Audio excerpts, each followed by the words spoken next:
wabarakatuh. Bismillahirrahmanirrahim. Chapter number 6, Electronic Commerce and E-Governance. This is lecture number 7. Our topic is chapter E-Commerce and E-Governance. Topic is Digital India. Digital India is our topic. Digital India, power to empower. First, the introduction of Digital India.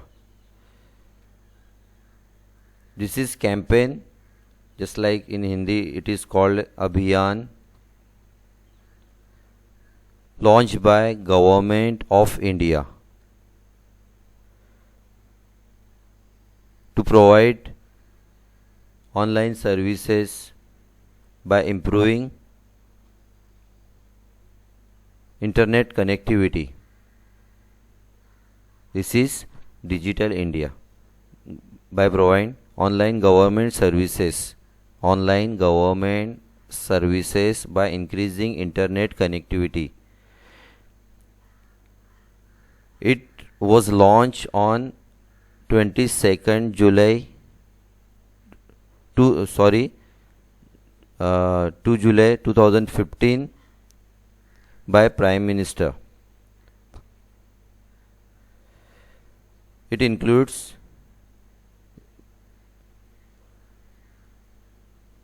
many plans, just like the main plan is to connect rural village areas with high speed internet networks. This is one objective of Digital India.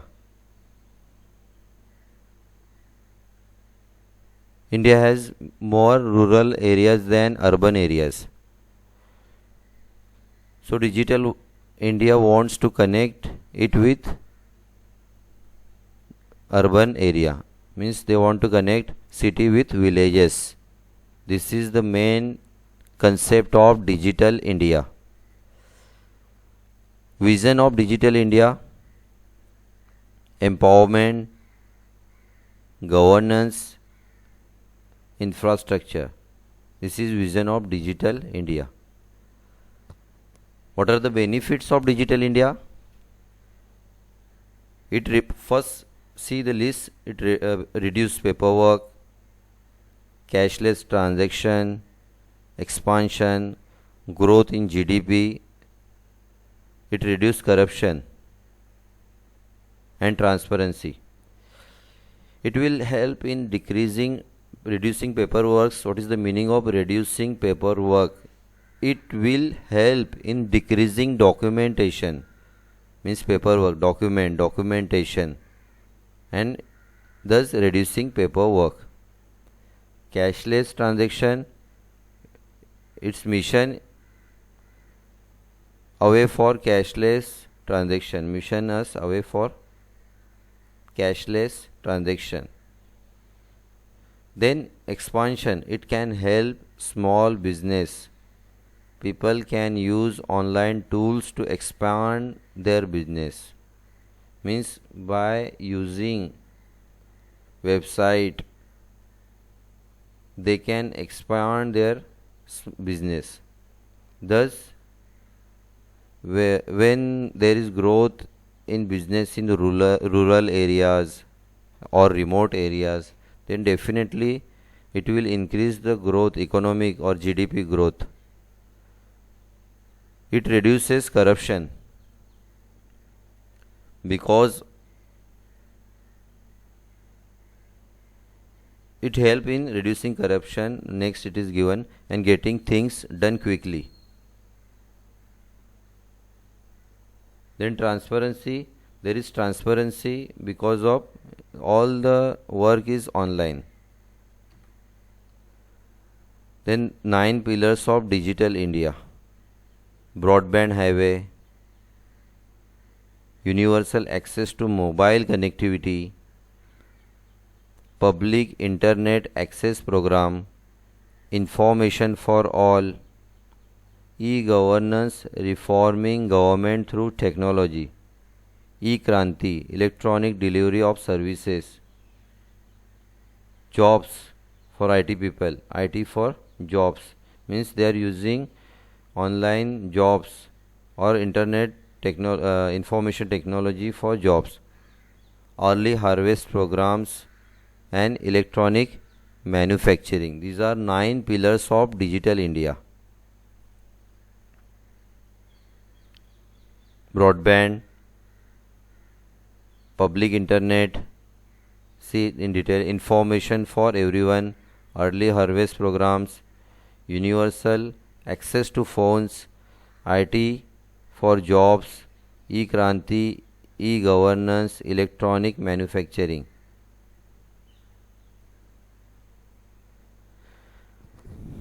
Okay, nine in detail we are seeing 9 pillars.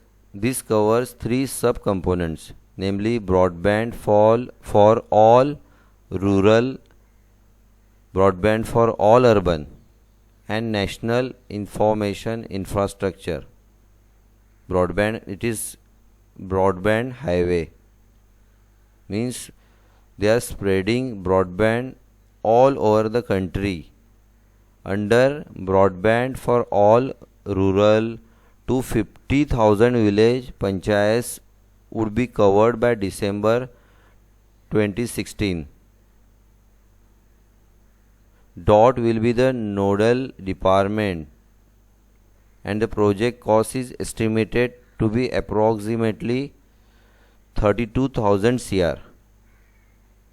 This is under broadband highway, means they are making broadband available all over the India, in rural, in urban, in national, all the areas. Second, universal access to mobile connectivity. The initiative is to focus on network penetration and fill the gaps in connectivity in the country. It fills the gaps in connectivity in the country. Altogether, 40,300 uncovered villages will be covered for providing universal mobile connectivity in the country. This is universal access to mobile connectivity. No gaps is in India. All where in India the mobile is connected. Then public internet access program. The 2 subcomponents of public internet access program are common service center and post office as multi-service center. Common service center would be strengthened and its number would be increased from approximately 13,05,000 operational at present to 50,000, that is one CSC in each Gram Panchayat.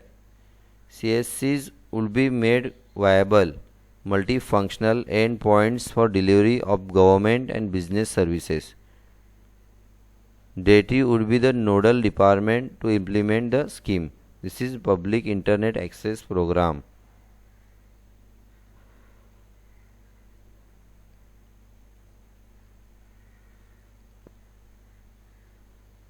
Then information for all.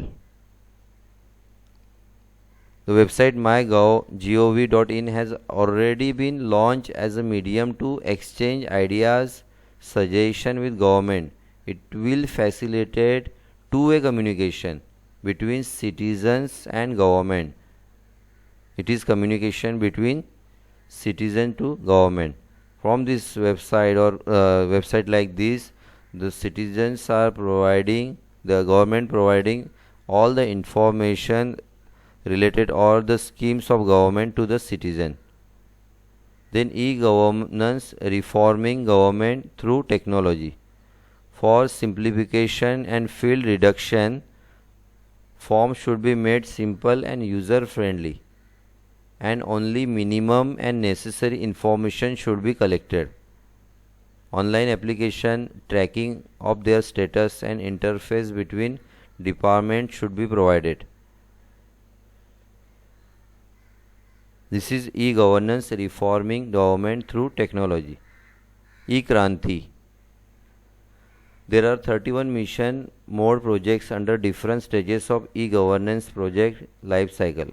Further 10 new MPPS have been added to e-Kranti by Apex Committee on National E-Government Plan headed by Cabinet Secretary in its meeting held on 18th March 2014. All schools under e-Kranti, all schools will be connected with broadband. Free Wi-Fi will be provided in all secondary and higher secondary schools. IT for jobs. The government is planning to teaching 1 crore learners from small towns and village for IT industry. Plans are also to exercise 3 lakh assistance distribution provided in 2 years to run practical companies offering IT services and telecoms companies to train 5 lakh rural workers in 5 years.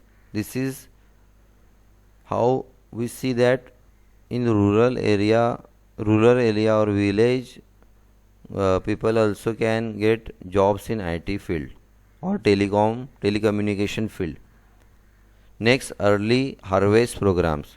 The government is planning to set up Aadhaar allowed fingerprint presence program in all the central government workplaces situated at Delhi. A web-based application software system will allow online documenting of attendance. It's watching by the involved stakeholders. Then electronic manufacturing. Concentrate is on set top containers, VSAT, mobile, consumer electronics technology, medical electronic device, intelligent energy meters, smart cards and micro ATMs. For this the government is coordinating on many fronts, be it taxes, rewards, financial system of range and offering cost benefits to local producers. Estimated cost of Digital India C overall cost rupees 1 lakh CR in ongoing scheme, 13 CR for new schemes and activities. 4.5 lakh CR is total investment promised by private sector.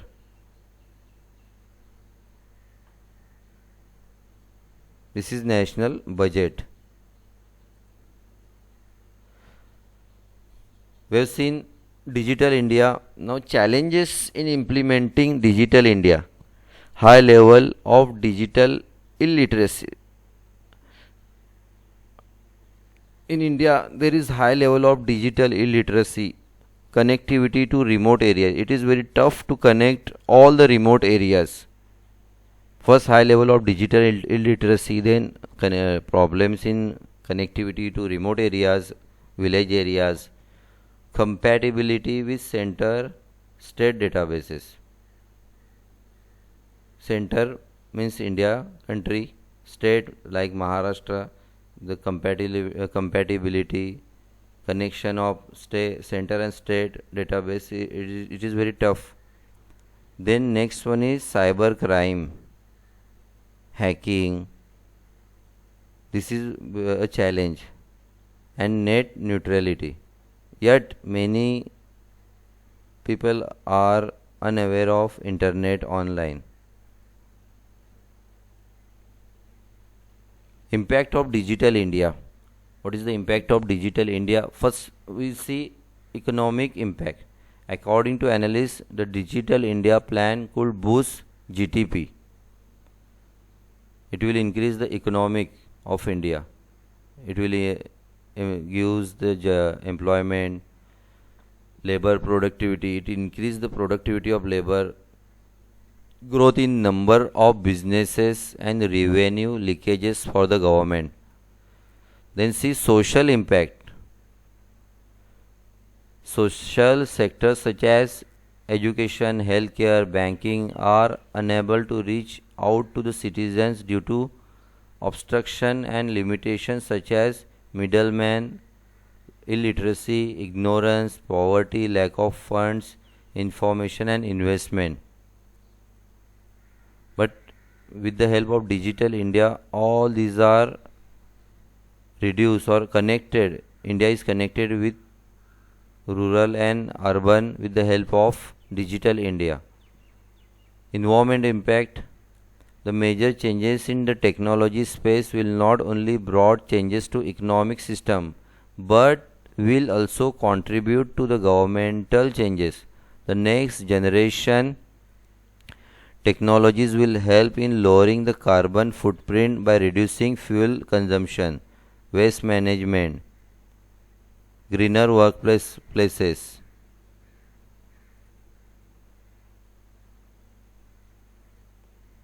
It reduces the because of paper reducing paperwork. It also reduces the plant. This makes the ecosystem greener because this is the one great impact of Digital India. Now see conclusion, the vision of Digital India is grand. It is huge step towards building a truly empowered nation. In today's lecture, we have seen that the vision of Digital India is grand. It is a huge step towards building a truly empowered nation. If successful, it transforms citizen access to multimedia information, content and services. However, the goal is still far away since most of the 9 pillars of Digital India mission are facing serious challenges in implementation. It is imperative that focus, persistent attention must be given to each and every pillar so that this program does not end up in the failure. In fact, we all should mentally prepare for the change.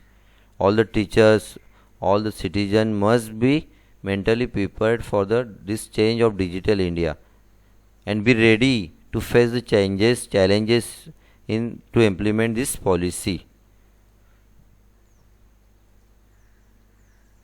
Okay, thank you.